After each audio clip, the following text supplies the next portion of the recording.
Alan, are you able to share your screen right now? All right, cool. Yeah, no problem. Yep.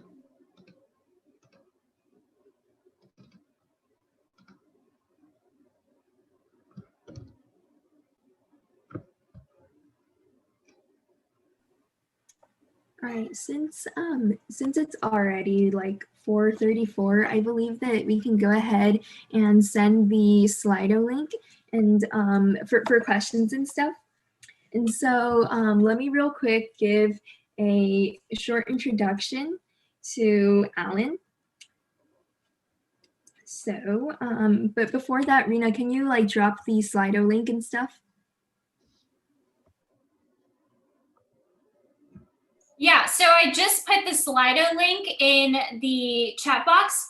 So if everyone could open another tab or just have your phones with you, you should be able to go to slido.com and just search that on Google. And if you type in the code right here, hashtag 95008, that should take you to the online poll that we'll be using to get some answers, to get some questions. So if you think of any questions along the lecture, feel free to post them there, and Alan will be answering them at the very end. So yeah. Yeah, all right, so let's really quick introduce Alan. He is currently a sophomore studying bio and chem at Stanford. He is passionate about structural biochemistry and science communication and science education. So he works as a chemistry subject tutor for Stanford Center for Teaching and Learning. And he's also the lab manager for Stanford's Biological Interdisciplinary Open Maker Environment, also known as BIOME. Recently, he founded Astral Learning, an educational program that is dedicated to providing K-12 students with these supplementary educational resources through private tutoring and summer classes. So in his free time, he enjoys binge watching The Office and playing his broken 3-string ukulele. Everybody, let's give a warm welcome to Alan Tong. All right. Thank you, Tim, for the wonderful introduction. And I'm really excited about this prospect because, I mean, it's great to see so many wonderful faces and, so many people interested in learning about science. This is time taken, out of school after your school day. And I know it's not easy for everyone, but yeah, I really do appreciate you all giving me this opportunity to speak. There's so many people. I'm so excited. Okay. And so I'm here to talk about the applications of biochemistry. And so I realize that SNHS and Scioly is very multidisciplinary, right? There's bio, engineering, chem, physics, but I guess I can focus more on the biology and the chemistry side of these topics. And so feel free to, as Yitan said, and Rena, ask any questions and I'll address them at the end. And also, throughout the talk, I'll also be asking a few questions here and there. And I think because there are quite a bit of you, it probably would be less chaotic if we use the chat. And so if I say a question, feel free to respond to either me or everyone in the chat. All right, let's get started. And so my name is Alan Tong. And as Etienne introduced, I'm studying at Stanford. I'm currently a sophomore, and I'm studying biochemistry, which is really strange because Stanford, for some reason, does not have a biochemistry major. So I'm studying both biology and chemistry. So it's kind of like a double major thing going on. But yeah, super excited to be here, and let's get going. And so I was thinking about how to present the talk in a way, to make things exciting. And I feel like the most exciting way to present things is to present the cutting edge research, right? Because I mean, you can go to classes all day long, right? You can sit in your biology and chemistry class and learn the fundamentals, and that is extremely important, guys. Don't underestimate those fundamental concepts. But I think what really gets people excited is what's going on in research right now. And I've selected a few topics. So I've selected 5 case studies that I believe are really, really cool and fun to talk about. But before I go into these 5 case studies, I first want to go a bit into what biochemistry as a whole is. So can anyone tell me what this top left molecule is? Type in the chat.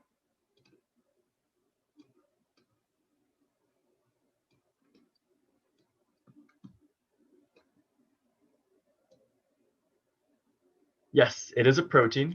What kind of protein? What's the specific name of the protein? Yeah, exactly. It's hemoglobin, right? So this is the sweet.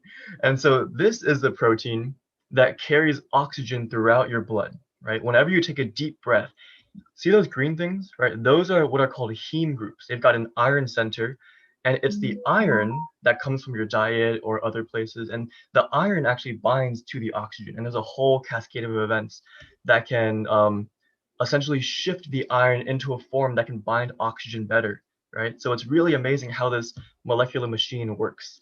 Down here, everyone should know this one. The iconic, structure of biology. What is this? DNA, exactly. You all got it. And so DNA, right? It's why you look like your mom and dad, right? It's how bacteria can develop antibiotic resistance, right? This is why some people's personalities might be a little bit more extroverted or introverted, right? A lot of it's genes. Of course, a lot of it's also environment. And so it's the interaction of genes and environment that can determine traits. And up here, top right, what is that? COVID, right? SARS-CoV-2. This is why I'm talking to you through a screen right now, right? We're all in quarantine. We can't see our friends. Kind of sad times, but I mean, we're dealing with it, right? So I hope you're all staying safe and healthy, and follow safety protocols, because this is what's causing all the havoc, right? And you can see how it's got this red thing called a spike protein, right? That's what can be used to bind to our lung cells. It's called ACE2. It can bind to our lung cell protein, and it can actually infect our lung cells. And that's why it causes these horrible symptoms that we see in people.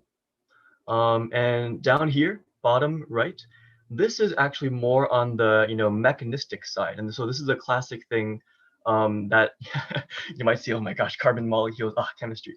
It's important, guys. This is where, oh gosh,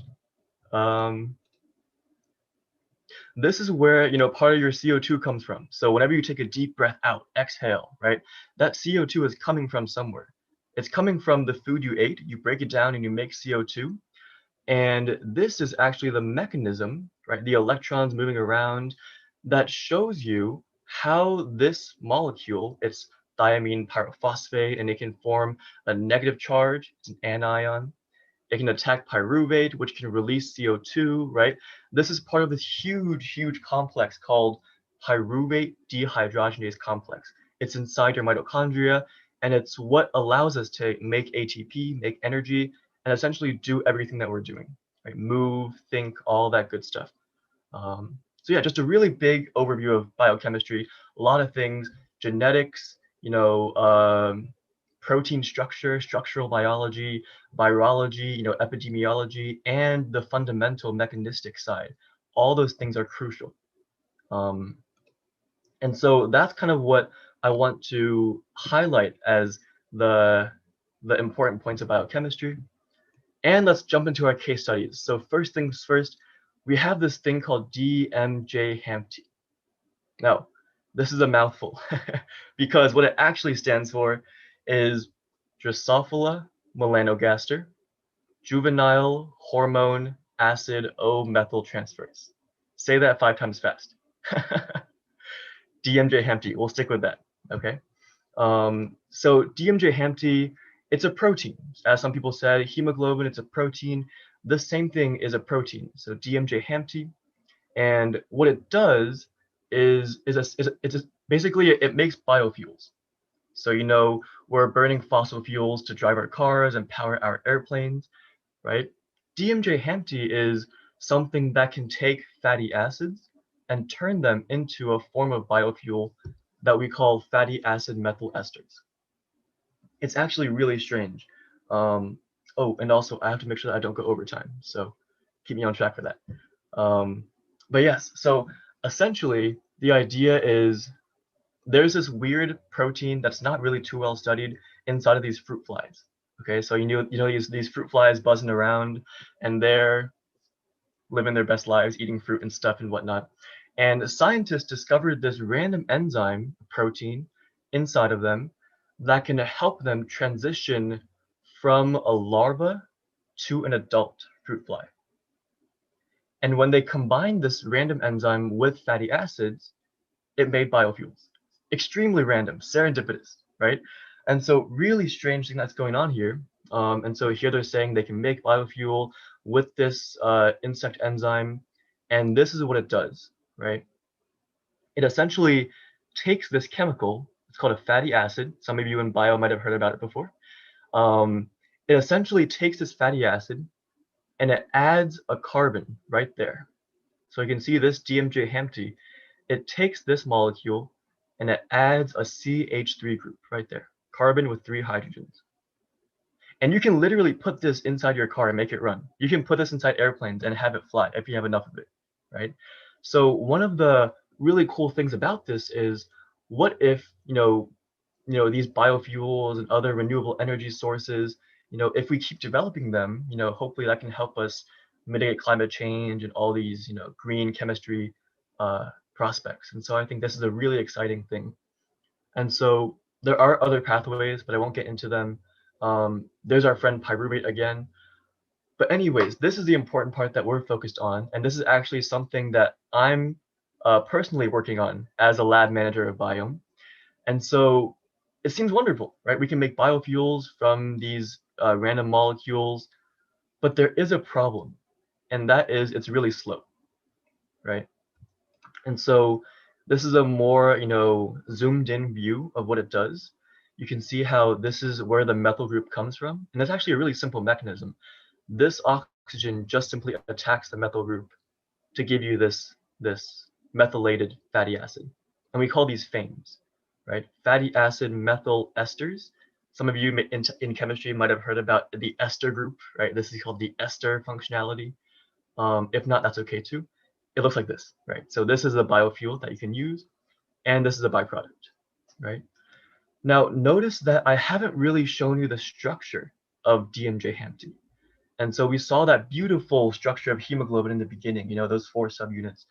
We don't know what DMJ Hampty looks like. And I think that's a pretty important thing to know, right? Because when you actually do these kinetic assays, you add a certain amount of fatty acid and you see how fast the enzyme works, right? That's the whole field of enzyme kinetics, figuring out how to optimize enzymes to make it better, right? That's a whole field of bioengineering right there. And so figuring out how to make enzymes go faster, that's what we're trying to do, right? So before we do that, of course, you could go, the hard way, which is just randomly mutate this protein, right? Change these amino acids randomly and figure out, oh, this one's better, this one's worse. That's kind of like a sledgehammer approach, right? What we're trying to do is first crystallize the protein and then shoot X-rays at it to figure out, what does a protein actually look like? Where is the active site? These key terms you might hear about in your bio class or chem class, right? We want to know where is the active site, and then mutate the amino acids near the active site to optimize the protein. That's our pipeline. And so by trying to figure out how to optimize a protein, we can make biofuels faster and hopefully lead to a greener future, right? That's the goal. We're in the middle of this. We can't do much because we're at home. But once we're back on campus, we're going to get right to it. So this, I think, is a really exciting aspect of structural biology, right? Figuring out what the protein looks like from scratch and then doing something with it, right? That's the application. Okay. Number 2, cyclopamine. Now, those of you who are familiar with Greek mythology might see a familiar word here, right? Cyclops. And I just want to give everyone a warning right here. If you are grossed out by things, close your eyes right now. Because what I'm about to show you is a pretty gross, weird thing that's going on. So if you don't want to see it, close your eyes. If you're in the mood for Halloween, belated Halloween, keep your eyes open. Okay, that's your warning. All right, so I'm gonna give you 3 seconds to decide. 3, 2, 1. Guys, this is a thing. So, a few years ago, maybe a few decades ago, these farmers were, doing their farmerly activities, and they noticed that a bunch of goat offspring were goat cyclopses. They had one eye, right? So these goat mothers gave birth to these goat offspring that had a single eye in the center of their face, right? And so this is actually well documented, and it happens in bunnies as well, and in very rare cases humans as well, right? So it's a really, really, you know, strange situation where it's, how did that happen, right? And I mean, they could have just left it there, but they were curious. They wanted to know, why did these specific goat offspring have a single eye? And they traced it back to the goat mothers eating this plant here. So when the goat mothers ate corn lily, their offspring had a single eye, right? That was their observation. And they could reproduce this effect. If they, fed some goat mothers corn lily, they would produce offspring with a single eye. It was reproducible, scientific method, right? For those of you with your eyes closed, you can open now. And here's where the biochemistry comes in, right? When they figured out what is in this corn lily that did that, they found this cyclopamine, right? It's called cyclop because it made a cyclops child, and amine because, anyone know why actually? What about this molecule gives it away?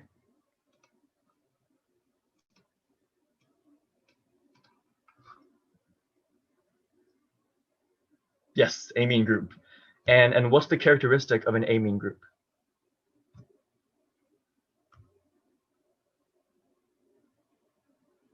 Exactly, right, NH, right there, right? So that's your amine group, that's your nitrogen, exactly.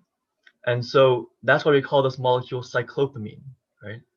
Now, one more question that those of you who might have studied, metabolism or membranes before, what does cyclopamine remind you of?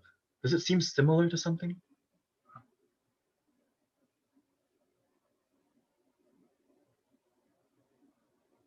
Exactly, right. Cholesterol, right? So that's the whole thing about nutrition and, oh, this cholesterol is good, this cholesterol is bad, right? So this looks like cholesterol. You see this 4, fused rings here, right? Those 4 fused rings are indicative of steroidal compounds. And so cyclopamine is a steroidal derivative.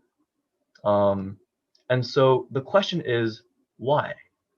What does this molecule actually do, right? This is what it does. It turns out that you have some protein that inhibits some protein that inhibits some protein, right? So these arrows here, this line and that line there, that means stop, inhibit, right? Stop it. So this protein here inhibits this protein here, which inhibits this protein here, which does more things, right? Now, cyclopamine stops this thing from going on. Does anyone happen to know what this is, SHH? This is more trivia, I guess. If you know it, you know it. And if you know it, you can't forget it.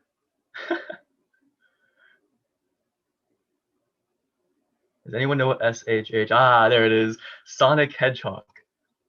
Guys, biochemists, they like naming weird things. Okay, so they decided, hey, this protein, we're gonna call it Sonic Hedgehog, SHH. And so the Sonic Hedgehog protein inhibits patched 1, which inhibits smoothened, which does more things. It activates some DNA regions here and there. But here's the important part, right? Cyclopamine inhibits smoothened, SMO. Okay. So I guess in effect, is cyclopamine activating or inhibiting the action of Sonic Hedgehog? Right, this blocking this, which is blocking that, which activates this. but this blocks this. So I guess in other words, does cyclopamine increase or decrease the signaling given by sonic hedgehog? Any guesses?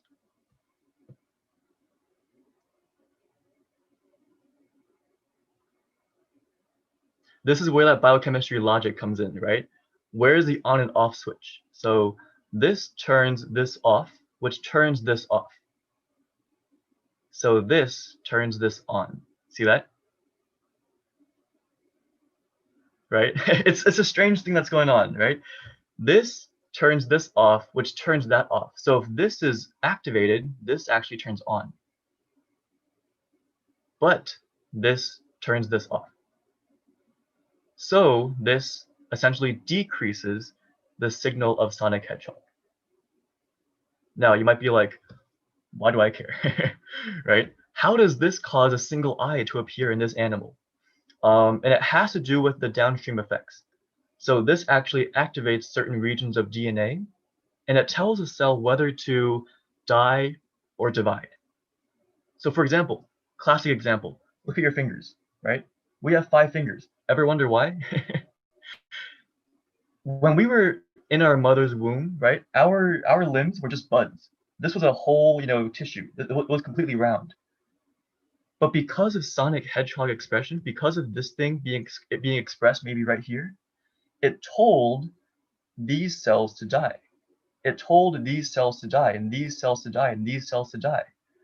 By specifically regulating which cell survives and which cell dies, it gave us our fingers, right? Which is why I can grab things. It's kind of cool. Why do I care? Again, cool, I've got fingers. Any guesses as to what this is used for? And here's a hint as well. It can regulate which cells divide and which cells die. What does that remind you of? Growing fingers, sure. I mean, there are people who have what's called polydactyly. They've got 6 fingers or 7 fingers, right? So that might result as a mutation from sonic hedgehog, perhaps. But what else? More in the clinical setting. I guess polydactyly is clinical, but how about something else? And just for reference, it's not just fingers. It's in a lot of places too. Exactly. Cancer, right? What is cancer? Cancer is a disease where essentially cells just divide uncontrollably, and you form these cell masses that we call tumors, right? That cause horrible, horrible symptoms. If they migrate to other places, they metastasize, right? So if we can somehow inhibit cell growth in certain cell populations, then that might be, a cure to a specific type of cancer, right? And guys, that's been done before. So they actually take the cyclopamine compound and they learn about it, they find its interactions, and they can then rationally design other compounds that can help with cancer, right? So look at this one. So essentially, actually, I'll zoom past this because we went over this.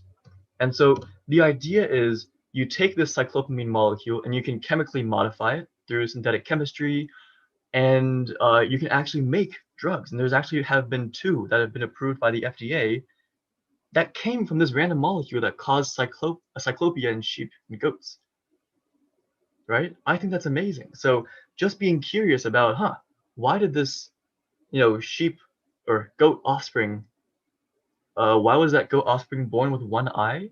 That eventually led to potential cancer candidates, or cancer drug candidates. And I think that's a pretty amazing thing. And I mean, this kind of stuff, it's still currently going on in clinical research. A lot of other drugs as well have been found serendipitously. It's just an amazing story you can tell, I think.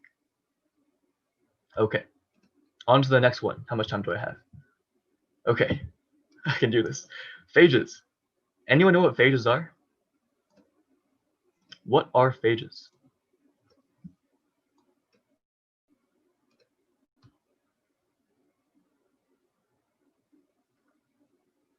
Yes, so they're involved in the immune system, yeah, and they're cells that eat. Yes, I think viruses captures it more, because I think when you say cells that eat, that's more like phagocytes, right? So that might be things like macrophages or dendritic cells.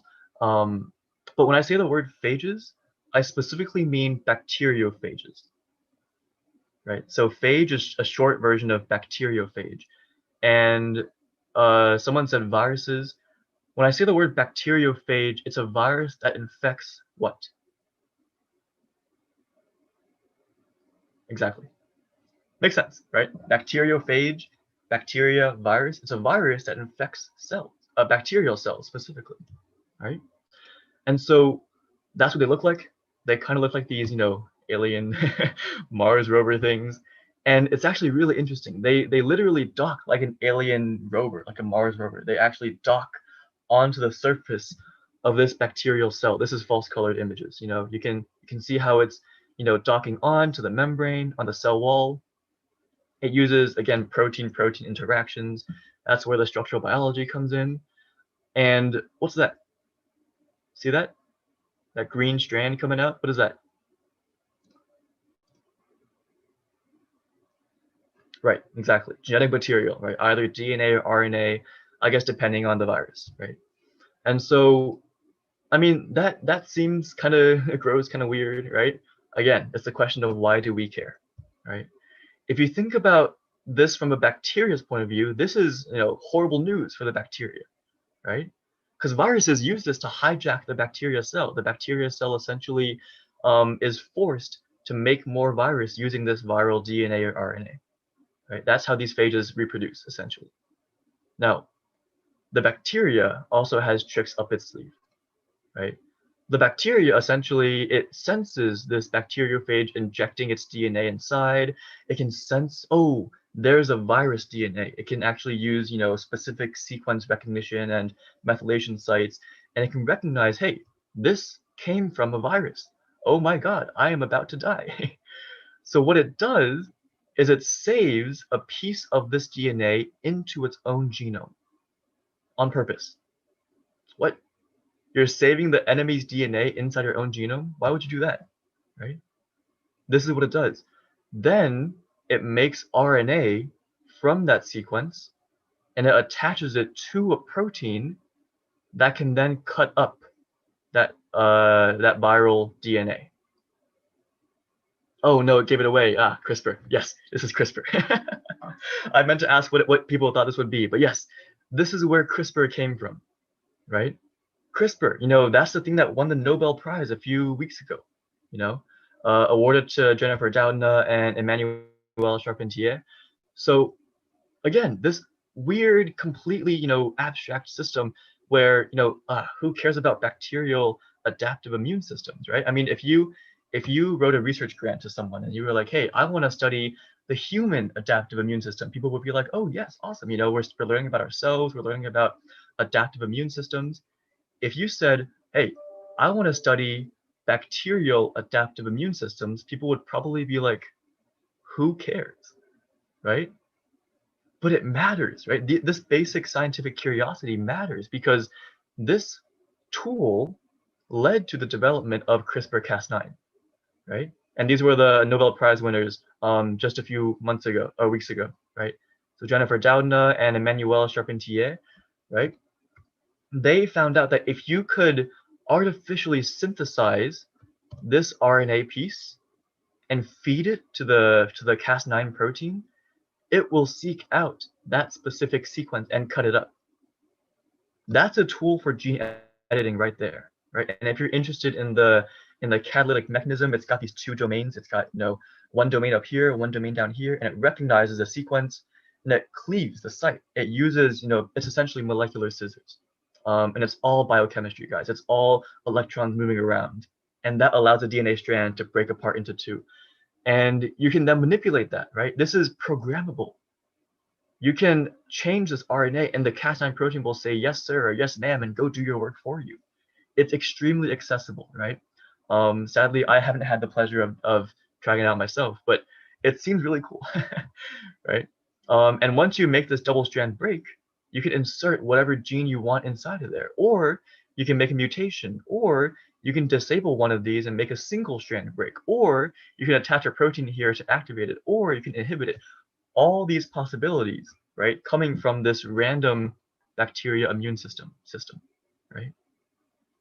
extremely, extremely important system that came out of essentially serendipity again. And so that's the beauty of Cas9 and CRISPR. It's a programmable target to edit your genes. And of course, you can spin off into a whole lot more about the bioethics of, well, designer babies, and what if you want your baby to have purple hair, or what if you want your baby to have green eyes? All these things are perceivable now, right? But is it ethical? That's a whole new field of legislation, and a whole new field of bioethics. So interesting, things going forward, and we'll see how it progresses in the future. Okay. Now, this is a researcher that I had the pleasure of listening to a talk to very recently, Dr. Covert. And he is a systems biology professor. He does all these, computational biology stuff. And I think this is what some of you were mentioning about, right? The macrophage system, the phagocytes, cells that eat bacteria, right? This is our immune system. He discovered something amazing. And I think it was, one of the most mind-blowing things that I ever heard. Our macrophages, our immune system macrophages, eat bacteria that are bad, right? And I feel like typically we think about, well, how does a macrophage kill the bacteria? Well, it can fuse it with a lysosome. It can basically attack it with, reactive oxygen species. It has all these mechanisms of killing the bacteria. There was one other mechanism that Dr. Covert talked about that completely blew my mind. What if the bacteria was infected with a phage? Think about it this way, right? You have a phage in a bacteria in a macrophage, right? And so that's why he called it the turducken model, because it's kind of like, have you actually had turducken before? Because I've heard of it, but I've never had it before. Seems very proteiny.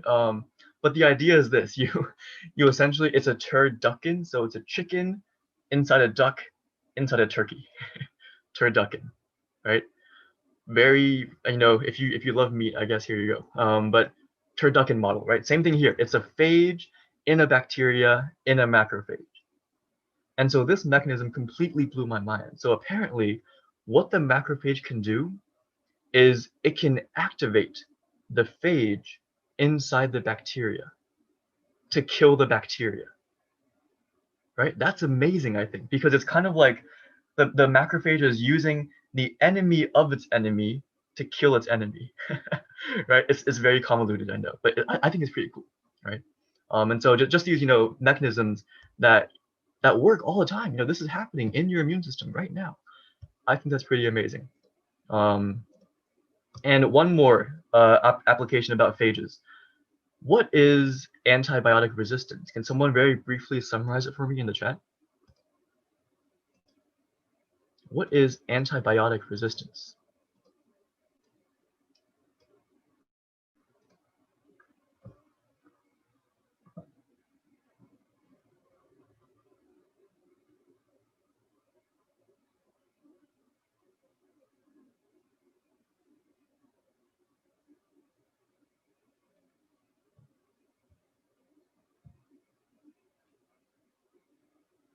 Right, so someone says, when the same antibiotics are used against the same bacteria, the bacteria can evolve to become resistant to the antibiotics. Beautifully said, right? The idea is just simple natural selection. If some bacteria just happen to be more resistant by a small margin, it will be selected for, and they'll survive more, which means that the next generation of bacteria are more resistant to your drug, right? This is a huge problem. So a lot of drugs right now do not work against some strains of bacteria because of this bacterial antibiotic resistance inside the bacteria. It's just Darwinian evolution taking over, right? And so this is a huge problem in clinics. And so we're trying to think of ways to combat this. Because see, the problem is bacteria evolve, right? They adapt to their environment. So if you give them killing, bacteria killing things, they will evolve to resist that bacteria killing thing. So the idea is, guys, we need a drug to kill these evolving bacteria, right? So of course we could design new drugs, right? new molecules, new small molecules, which could kill the bacteria even more. But then you think about it and you think, well, then they'll just evolve against that too, right? It's a never-ending cycle of you make a new drug, you kill the bacteria, most of it, but not all of it, and those small few that survive more and are more resistant to the drug. It's a constant cycle, and it's hard to break out of, unless our drug also evolves. What if we could make an evolving drug? Can anyone see what I'm getting at? What can we use to combat antibiotic resistance? The phages. Exactly, right? Think about it. Viruses evolve too, right? And viruses are specifically, and these phages specifically, are targeting only bacteria, not our cells. What if we could design phages to attack the bacteria that are causing the infection, and they don't attack our cells? Wouldn't that be amazing, right? Now, of course, it's got a lot of pushback from the public too. They're like, "What? You want to inject me with a virus? No way!" But if you think about it, the biology makes sense, right? The chemistry makes sense as well. And so this is also currently in development. And if you think about it, this is one of the probably the most feasible ways of combating antibiotic resistance, right? This was big in Russia actually before it came over to the West in the U.S. But in the U.S. we love our small molecule drugs. But it might be time for us to start adapting to these phage therapies. Okay. There you go. There's that phage therapy going on, right? We can use phages to attack these resistant bacteria. That's a huge field of research as well currently. Okay. Number 4, DEBS. DEBS stands for 6-deoxyerythronolide B synthase. It's an enzyme complex, okay? And so essentially the idea is this. You have a bunch of proteins lined up one after the other. Of course, in the actual cell, it's not actually lined up like this, but we can conceptualize it like this. It's proteins that are lined up one after the other that can make a molecule. In this case, it makes this 6-deb, so that's why we call it DEBs. And so this 6-deb can then be modified to make erythromycin, right? It's an antibiotic. And so one of these, a really big field of research that's actually being conducted by Dr. Kolsla at Stanford. He's trying to figure out how do these protein interactions work? How are they actually catalyzing this reaction? And furthermore, how can we take advantage of it? Because here's what happens. If you look at all these modules, it's very much like an assembly line. If you learn a history about the Ford assembly line where they make automobiles really fast by just passing it down an assembly line, right? Very similar here. It's a molecular assembly line. And so all these protein subunits here do a specific job. And so ACP, acyl carrier protein, it carries the acyl, part. And certain parts here, they do certain things. So the KR is keto reductase.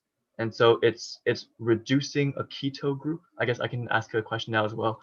What does reducing a keto group mean? What does reducing mean? What's a keto group? Or a ketone group? Exactly, right. So it's a ketone to an alcohol, or I guess in more atomic level, it's C double bond O to C single bond O. Oh my gosh, all this chemistry is coming back, right? So here we see how here we have a C double bond O, here we have a C single bond O. That was done by the keto reductase. And notice how it's stereoselective, right? Only a certain stereoisomer, I can't really get into stereoisomers now, but it's very specific, right? It's very specific. And so these machines are highly, highly usable because what if we can mix and match, right? If we can mix and match certain proteins here and there, right? Then we can make our, new molecules and have the bacteria just do it for us, right? Chemical synthesis is so laborious, this might make it easier, right? This thing as well. So this is called dehydratase. It removes a water, dehydratase. And so this is enoyl reductase. It reduces an ene and alkene. That's why you see this alkane here, right? So all this chemistry concept is, just gushing in right now. But at the very end, you're left with this molecule which can be used for drugs, or other chemical synthesis projects, right? Huge applications. And again, a lot of structural biology, right? Look at this, ketosynthase, acetyltransferase, right? All these pieces are pieced together with this huge machine, right? This macromolecular complex. And so these are, huge, huge, huge machines. Not huge to us, but molecular scale, huge. And they can make all kinds of molecules, right? Look at all these things right here. And again, studying these mechanisms has huge implications for, hey, how can we make new molecules? How can we make new drugs, right? You can study their catalytic cycles. You can study, hey, how do they piece together? How can I mutate it here and there to figure things out, right? This is another huge area of research. So I know I'm throwing a lot of stuff at you all, but hopefully one of these case studies captures your interest. You want to learn more about it. So last one, pain. No one likes pain, right? But if you think, oh, I forgot to mention, does anyone know what this is? I mentioned it earlier. I meant to mention it in the beginning, but I forgot. What is that? It's, again, structural biology, right? It's seeing the structure of the thing and how it actually fits into the puzzle. What is this? Here's a hint, it's DNA, and you're right. Yep, CRISPR-Cas9, exactly. This is Cas9, and here's a DNA, and there's that guide RNA in yellow. They can find that sequence of DNA to cut and bind to. Right? Okay, last thing. I know I'm running a bit over time. It was meant to be 45 minutes, but here we go, pain. This was a very recent paper. Look at this, September 2020, right? And it was one of the best papers I've ever read. I just found it so fascinating because there's this researcher, Justin Dubois, Professor Dubois at Stanford, and he's interested in chemical syntheses, and he's interested in the study of pain. Now, the study of pain is, very relevant, analgesics and anesthesia and all that stuff. And there are some people out there with mutations in certain genes. And if you get this mutation, you feel no pain at all. If you think about that, that's actually really dangerous. I mean, initially I might be like, no pain, awesome, I'm down. But if you think about it, it's actually really dangerous. What if they're hurt and they don't know about it? What if they accidentally leave their hand on a stovetop and they don't know about it, right? That's a huge deal. And so these people literally cannot feel pain insensitivity. And on the other hand, you've got other mutations that can cause extreme pain. So these are people who, they put on clothes and they're in horrible pain, two extremely bad ends of the spectrum. I hope that, we're all, feeling pain adequately, and that's the hope, right? So that's what he's doing. He's trying to find drugs that can cure these pain disorders, either insensitivity or extreme pain disorders. And this is one of them. And I thought this was amazing. So essentially, he found a bunch of drugs in, pufferfish and salamanders. Again, just random animals. You find these, toxins, really. They're toxic things inside these salamanders and pufferfish. And he finds that in low doses, they can be beneficial in certain situations. So, for example, STX, that's saxitoxin, it can bind to this specific protein. Again, more structural biology. But this is what's called a voltage-gated sodium channel, specifically voltage-gated sodium channel 1.7. It's a subtype of a voltage-gated sodium channel, NAV. And so what he's trying to do is rationally design, chemically modify drugs to fit better right there. Why right there?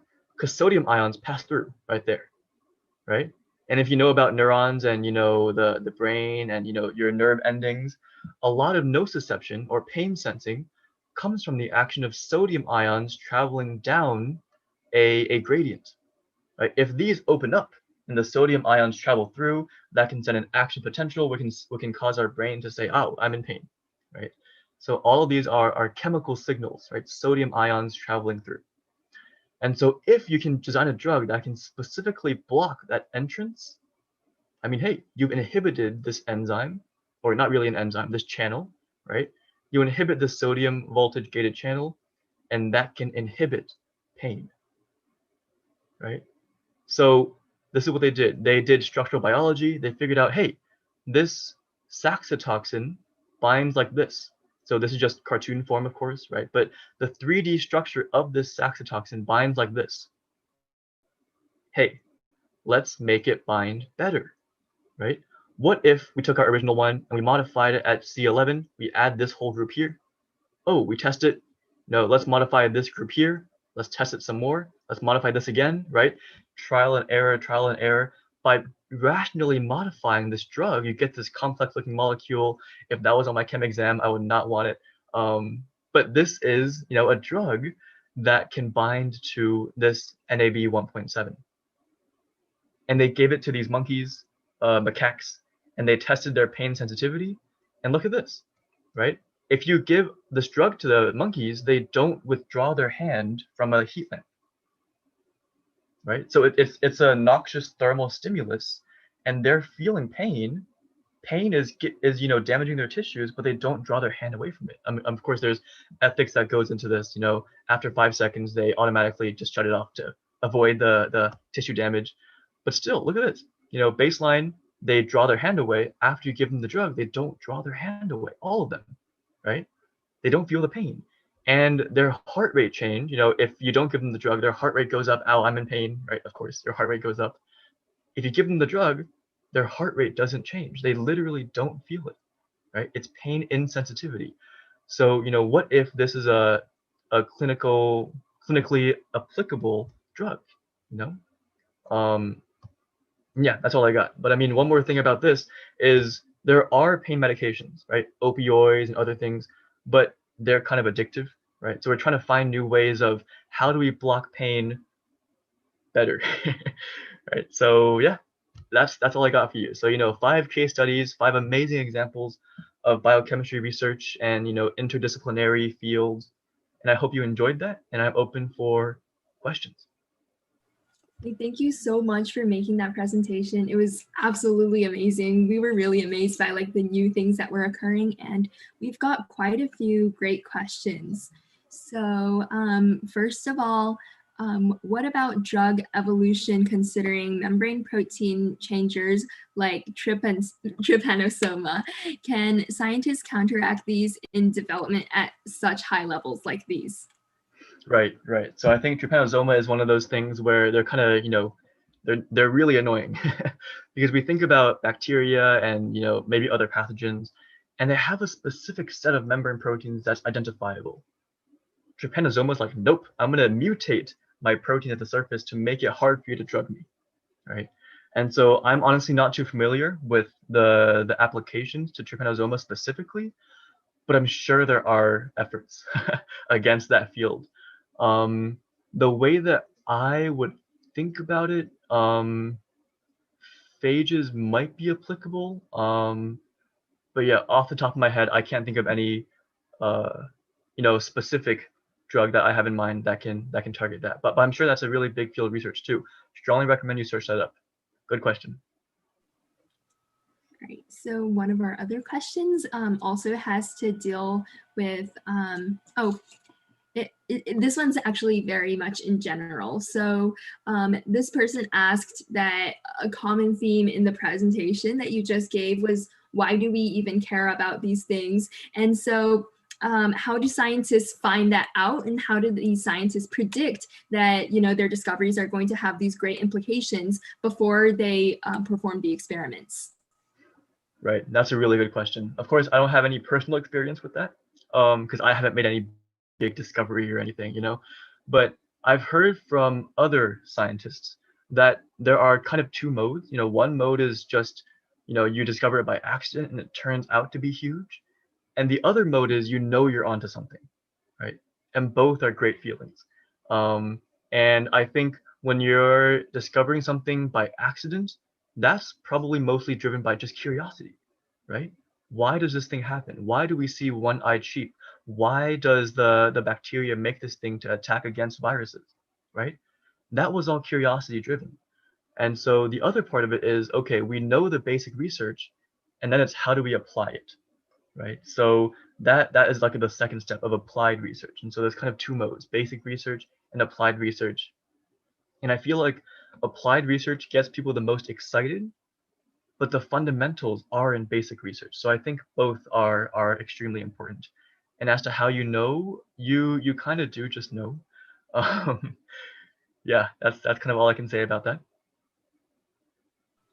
Right, so this is the macrophage specific question that I was about to get to earlier.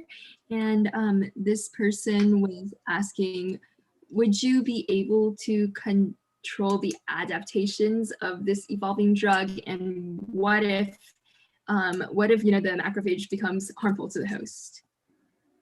What if the macrophage becomes harmful to the host? Would Yes, so phage therapy and that macrophage mechanism are kind of separate, right? So I know I put them in the same group with phages, but phage therapy is specifically against antibiotic resistant bacteria, and the macrophage mechanism is more just basic research. Hey, we can see the macrophage doing this. But yes, what if the phage can attack human cells? That's a big concern. And so one of the biggest concerns about pretty much all drugs, right? Cancer drugs or antibiotic resistance drugs, or other kinds of drugs, is how do we distinguish between human cells and other cells? And so the reason why I think phage therapy is pretty feasible is because the phage is specific to the bacteria. It's probably unlikely that these phages can just randomly mutate and suddenly bind to humans. Not impossible, but probably more unlikely compared to some other drug that we designed, right? So through billions of years of evolution, this is what they have, and this is what we're going to probably use. Yeah, great question. All right, so this next question has to deal with when these scientists modify the functional groups of the drugs. So this person was asking, how do scientists go about in figuring out how they specifically want the drugs modified? How do they decide like what works, which functional group works, and what do they need to change to make it work? And that's a whole graduate school level of study, which I am not too familiar with. That's a great question, right? How do you know what to modify, and then how do you modify it, right? And so Justin Dubois, Professor Dubois, he actually specializes in both this chemical biology side and also what's called CH activation. And so when you're learning organic chemistry, you typically learn about functional groups. How do we modify alcohols? How do we modify ketones and amines? And I mean that's wonderful and all, but then the question is, how do we modify CH bonds, carbon hydrogen bonds? And that seems pretty mundane, right? Carbon hydrogen is kind of everywhere, but it's possible, right? That's amazing how you can look at a molecule and know, hey, this reagent is specifically going to react with that CH bond. That's an extremely exciting field of research that I am not an expert in. But I know it has to do with ruthenium catalysts. And so it's very much cutting edge research, and I would strongly also recommend you search it up. Right? So you have this catalyst, and it's ruthenium based, and they can specifically bind to a specific part of the molecule and modify it with this group or with this group. Right? So of course this is many steps and probably a whole PhD, but yeah, these things are definitely intensive areas of research. How do you modify the molecule?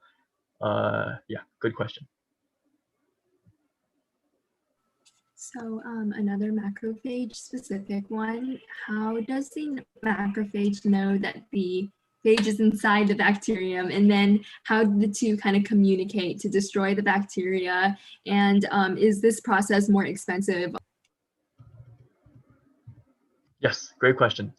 And so far, I don't know about any attempts to, clinically apply this concept. I just think it's cool on a mechanistic level. This is, very recent stuff. And so just knowing the fact that macrophages can take advantage of that fact, that's just something that's known very recently. And I'm sure there are efforts to think about, well, how do we amplify that, right? But I don't know about anything that's published so far about that. Of course, I'm not an expert in this as well. This is just stuff that I found, over the past couple of weeks and months that I thought were cool. But yeah, how would you amplify that? Let's think. Well, the macrophage has to communicate with the phage, and so it actually does that using a molecule called FOP, if you search up the paper. And so this molecule can penetrate and it can, activate the phage in some mechanism that's probably not well known either. And so, all this stuff it's there, but can definitely be further studied and further researched. So that's kind of the defining hallmark of cutting edge, I guess. But great question, great question. All right, thank you so much. And oh, yes, this person had a really great question. So this has to do with the biofuels production slide at the beginning of the presentation. And they were wondering, how does directed evolution compare to rational enzyme design? I'm assuming it's in cost effectiveness and efficiency in general. Yes, exactly. And so if you think about directed evolution or site-directed mutagenesis, you can essentially design a library of mutants and test them all, right? And see which one's better. And then mutate that one and then test them all and see which one's better and test them all.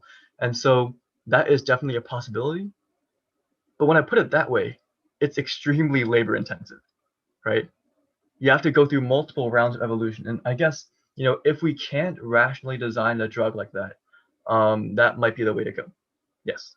But wouldn't it be great if we could specifically, make a very select few mutation that we are slightly sure might be better, right? That might accelerate the process a little bit. And so my guess is once we have the structure, then we know exactly where to mutate. Then we can target our mutations there. So it's not just completely random all over the protein, right? So you make a really good point. What if we could just randomly mutate the protein? Some amino acid mutations, they might not do anything, right? Some might even make it worse. And so that's a lot of effort maybe for things that might not get results. So typically when you do random, directed evolution, you probably have some place to mutate in mind. Of course, you don't have to, but that's probably recommended. And so that's why we're aiming with the structural biology field first. Yeah, and that flows directly into our very last question for today. So in regards to drug adaptation, if a scientist modified the drug incorrectly, how would they have to reapproach this? If they modify the drug incorrectly, you mean modifying the phages? Is that specific to the phage therapy? They were just talking about in general. They didn't really specify like which part. So how would you modify the drug and how would you know if it's unsuccessful? Is that the question? So how would a scientist approach an unsuccessfully modified drug to try to make it better? An unsuccessfully modified drug. I'm assuming that you would just start over. You mean like in this case when you're modifying this part and this part, what if you modify this part instead, right? Is that your question? I believe that's what the person was asking, yeah. Yeah. And I think that gets back to the idea of rational design, right? So because of structural biology, we have the structure, we know what this pocket looks like. We can design these parts to fit in those sites better, right? And so that's the power of structural biology too. We know that, this part probably fits a little bit better than just what is this, an H, right? And so because of that, because of that structural biology background, you can then design your drugs. I do understand there's a lot of trial and error here as well, but it's better trial and error, if that makes sense, right? You do have a plan to go, right? So you know that this carbon 11, let me see, it probably binds, it's here, right? So you actually know that it faces towards this domain 3 loop. And you can see how this carbon 13 is somewhere, oh gosh, where is it? I can't find it now, it's too complicated. But you know where it is, right? And so you know exactly how the pocket shape is, and you can figure out how to design it to fit in that specific part. And a lot of it is trial and error, and I'm sure they had a lot of, dead ends. So a lot of work, but I guess it works now. So it's good.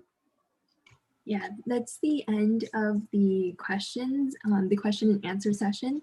So again, thank you so much for coming here and giving us this wonderful presentation. I know that a lot of the Science Olympiad people were really amazed by what you were able to talk about, and they thought it was like absolutely cool. And so we would just like to say thank you from both school groups. My pleasure, my pleasure. yeah, it was great seeing so many, excited people. Great questions. Also, one last thing. The questions you guys had, they're completely valid. They're awesome questions. Search it up, Google it, right? Because I feel like we're at the point in the world where nobody knows everything anymore, right? Back then, maybe Einstein knew everything, maybe Newton knew everything there was to know. But now there's just so much literature out there, right? Google it yourself, search it up. You might know, you might find something amazing. Yes, thank you so much, Alan, again, for such an amazing presentation. And even from the SNHS side, you really broke those really interesting current research into something that was easy for us to understand. So thank you so much. And we're so grateful to been able to have you as our speaker today. And for SNHS members, I'm going to send the attendance form in the chat right now. So if you guys could fill that out, remember to upload your notes and any reflections and questions. That would be amazing. And thank you so much again, Alan. You were great. Thank you. Highly appreciated this opportunity. And I guess everybody is free to go. Thank you guys for coming. And thank you guys for learning about all these cool new things. And don't forget to thank Alan before you leave. Thanks everyone for coming. It's great to see such a big turnout.